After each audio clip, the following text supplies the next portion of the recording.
Hello and welcome to my basic Seadall guide. In this guide I'm going to go over the only dancing unit in the game, what he's good at, what he's bad at, and how to build him. Let's jump into it. Let's go over Seadall's growths. He has 55% HP, 25% strength, 15% magic, 25% dex, 50% speed, 25% defense res. He also has 35% luck and 10% build growth. Now, Seadall is the only unit who can be put on Dancer, and for that reason, he should probably stay on Dancer. If you want to put him on something else, you could probably put him on something physical. I'll still cover other classes, but he shouldn't leave Dancer. His personal skill, Curious Dance, allows him to passively heal all allies within 1 to 2 spaces, 10% of their max HP at the beginning of every turn. So with basic positioning, he is constantly AoE healing your team and refreshing units. Let's talk about pros and cons of the unit. So pros of the unit, Dancer is one of the best classes in the game, if not the best class in the game, and it allows you to refresh allies as well as buff them with Special Dance and also heal them over time with Curious Dance. You can throw Canter on him with Quality Time, and he also heals from Quality Time when ending his turn, and he heals from Curious Dance. He can boost speed. He can also increase dex and luck. Luck is mostly used for Avoid and Crit Avoid. Dex is used for slightly increasing crit, increasing hit rates, and slightly increasing trigger rates of dex-based abilities. So he essentially doubles any unit you want with huge advantage. Constant healing for free, and speed buffing. So pretty huge, pretty good. As for cons, if you position him poorly, he can die. Those are really the only cons. Maybe on certain maps where you're in like a choke point or something, he can be in the way, but that's really just a positional issue, not so much an issue with the Dancer. So pretty much nothing but pure upside. How much investment does Seadall require? I would say literally none, outside of getting passives, which is true for all units, so I don't really consider that investment. But he just starts dancing and goes online immediately. He doesn't need Master Sealed or Second Sealed. He doesn't need specific items to work. He doesn't need engravings. He's one of the lowest resource units in the game. He just works. It just works. Best classes for the unit. Definitely Dancer. I don't think other people can, if you switch him off Dancer, I'm pretty sure no one else can switch into it. This would need tested, but you'd have to be a madman to even test this. Actually, let's test it right now. I don't recommend doing this. The best class for him is Dancer. If you want to put him on something else just for variety or just for a challenge, he has good speed and okay strength, so he'd be like a good Wyvern. Alright, so let's go over, see what happens. I'm pretty sure this doesn't allow other things to become a Dancer. Oh, he doesn't have any proficiencies. Alright, so I can't do it anyways. Alright, so if you want to make him something that isn't a Dancer, he could be on like a generic physical class. I really don't recommend it, but he could be like a hero, he could be a halberdier, warrior, sniper, maybe not, probably not. Maybe like the heavy hitting things like warrior, halberdier. He could be a paladin. You could make him a wyvern. Griffin I wouldn't do. He would be a good wyvern because he has good speed growth and it fixes his strength growth if you want him to be a combat unit for some reason. I don't think anyone's done that. I don't think I've seen a Seadall that wasn't on Dancer. But you could put him on like some general physical classes that smack things, but his best use case is 100% Dancer, for sure. Okay, I did change him to a Wyvern just to see if I could switch someone else onto Dancer. You can't. Only he can go back onto Dancer, so if you second seal him for some reason, you can put him back on Dancer. But you can basically remove his dancing abilities. So, don't recommend it, but alright, now we know what happens. So what passives should you get on Seadall?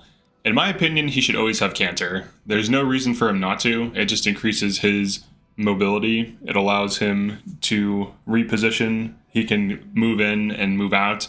I think you should get Canter, and then as soon as possible, you should get Canter Plus on him. I think those are, like, that should be mandatory. For his second slot, though, there are different options. I wouldn't really run anything in Celica. Leaf, there's really not too much for him here. For Roy, you could run Holdout if you want, just to allow him to tank if he does get hit.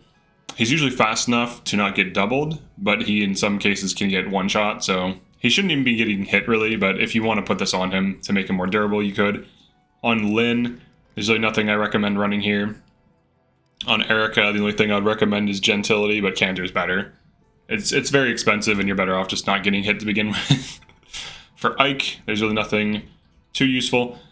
For Micaiah, if you want, you could run Micaiah on him and then run Staff Mastery, so he can also heal if he's not dancing, but usually him dancing is just better. Dual Support could be okay for increasing evasion if he's next to things. For Corrin, you can run Health Increase to make him more tanky if he's getting hit a lot. You could run Quality Time. I think Quality Time is one of the better things for him. I usually run Quality Time. It allows him to passively AoE heal when he waits, so he heals adjacent allies by 5, and that's 250 SP. And you could also get Quality Time Plus, which is very cheap. The only thing that makes it expensive or difficult to get is getting 18 bond level on Corrin. This will cost you a lot of bond fragments. So outside of that, Quality Time Plus is very powerful. Combining Quality Time Plus with his passive, you're looking at 10% max HP returned per turn, like as soon as your turn starts, to 1 to 2 range, and then at 1 range whenever he waits or just dances and then canters and then waits, he can Quality Time for 10, so you're looking at pretty good passive healing. This is, I think, his most optimal build, and with good positioning you're just getting constant free healing. But something else that could be run actually is Mentorship if you want to just level him up faster. This is a good one because he tends to not power level, so this just scales the rate at which he levels so that he hits level 25 a little bit faster, so you can unlock Special Dance. But outside of that, I would say just Canter and Quality Time are his best abilities, and then Mentorship until he hits level 25, so like Canter plus Mentorship, or Canter plus Quality Time. Anything else, I think you're just like wasting opportunity. Getting the free healing from Quality Time pushes his value up a little bit more. So yeah, I'd just recommend running those. Let's talk about equipment. So equipment, I would say he just wants shielding arts, and if you want to throw elixirs and vulnaries on him, you can. It's nice to have excess elixirs and vulnaries on a unit so that other units can take them from that unit to heal themselves as needed. He could also have utility items like a torch if you want, or anti-poison. But shielding art should be the main thing he has equipped at all times because it gives him defense plus 5. So if something does hit him, he takes 5 less damage. And if you want to engrave it with Micaiah's engraving, it increases his avoid. So he also has a pretty high chance of just dodging. And if he does get hit, he takes less damage. So this reduces the positional requirements of the unit. If you want to use Micaiah on someone else, just a shielding art is fine. You do not need to upgrade it though. He's not going to really be hitting for damage almost ever. I don't even know if it's possible for him to deal damage. You would have to hand him like a silver or a flashing art with a few, points of upgrade on it, a few upgrades on it, maybe a damage engraving. Because the way that art's damage is calculated is the average of your strength and magic. So it's strength plus magic divided by 2. And he has decent strength, but his magic stat is very low. So he's probably not going to be hitting things for damage. And if he is, it'll be enemies with exceptionally low defense that almost anything would be able to kill anyways. And he wouldn't be killing them. He would just be putting chip damage on them. But he should really be dancing units that can kill. That's the whole point of the dancer.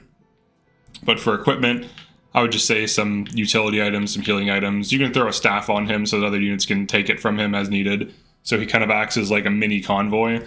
And you could also just leave shielding art on him. You don't even have to leave shielding art on him. He doesn't even have to have a weapon equipped.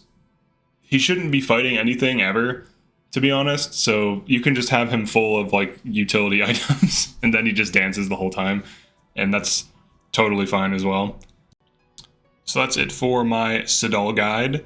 He should basically be kept on Dancer, and he's not too hard to build, and in terms of using him, what you want to do is dance units that can kill things or dance units that you need, and just try to position him so he can't get attacked, and you should be fine. Make sure to like and subscribe. Feel free to drop a comment as to how you use Seadall, and I'll see you in the next one.